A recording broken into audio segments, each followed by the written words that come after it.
Sud Radio à votre service. Avec Fiducial, une offre globale de services proches des entreprises. Et c'est Sud Radio à votre service ce matin, au service des entreprises, des commerces, des artisans, des commerces, des sociétés, des professions libérales, pardon. Et Thierry Valnet, est avec nous. Vous êtes président d'Elancia. Bonjour. Bonjour. C'est un réseau de centres de remise en forme, 53 salles de remise en forme un petit peu partout en France. Vous êtes le seul réseau de salles de sport labellisées Sport Santé. Ça veut dire quoi ? La labellisation salle Sport Santé permet de garantir une certaine qualité de prise en charge et une sécurisation de la pratique au regard de nos adhérents. Et pour nous, ça nous permet d'intégrer des programmes de recherche clinique, par exemple, également sur la réadaptation à l'effort pour les personnes atteintes de Covid long, mais aussi avec des instituts de santé, des cliniques, le centre de la mutualité, par exemple, et ça nous permet donc de remplir notre mission de santé publique en tant que privé. D'accord, donc c'est une clientèle plus fragile et plus âgée aussi. Oui, on a une moyenne d'âge 39 ans, ce qui d'ailleurs nous permet d'avoir un taux de fidélisation un petit peu supérieur à la normale par rapport au secteur.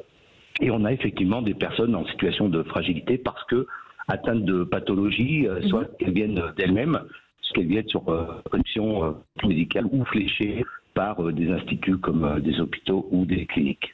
Donc on parle aujourd'hui de cinquième vague pour l'instant, un durcissement des restrictions sanitaires, ça va de nouveau ralentir l'activité. Est-ce que finalement on finit par s'y habituer ? Non, on ne s'y habitue pas parce que à chaque annonce du gouvernement, quel qu'en soit l'impact, ne serait-ce que par exemple la prolongation du pass sanitaire au mois de juillet, et à chaque fois on a un impact direct et immédiat sur la prise d'abonnement et sur les résiliations, et ce quel que soit le type de réseau de salles de sport, labellisées, pas labellisées.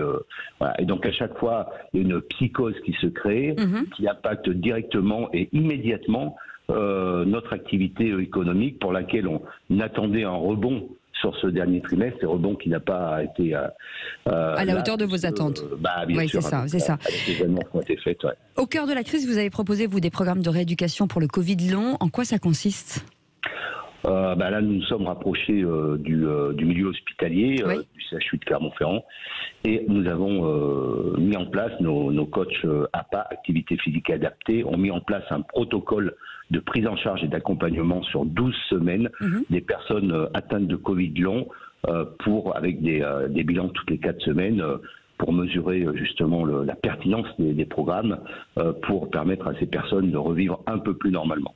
En tout cas, bravo, c'est un joli programme. Merci beaucoup en tout cas d'avoir été avec nous, Thierry Valnet, président d'Elancia, ce réseau de centres de remise en forme. Vous pouvez regarder sur Internet la ville qui correspond, en tout cas qui est la plus proche de chez vous. Merci d'avoir été avec nous et on vous souhaite succès, bien sûr, avec ces centres sportifs. Restez avec nous, c'est le Grand Matin Sud Radio. On revient dans un instant, 6h57. Sud Radio à votre service. Avec Fiducial, une offre globale de services proches des entreprises.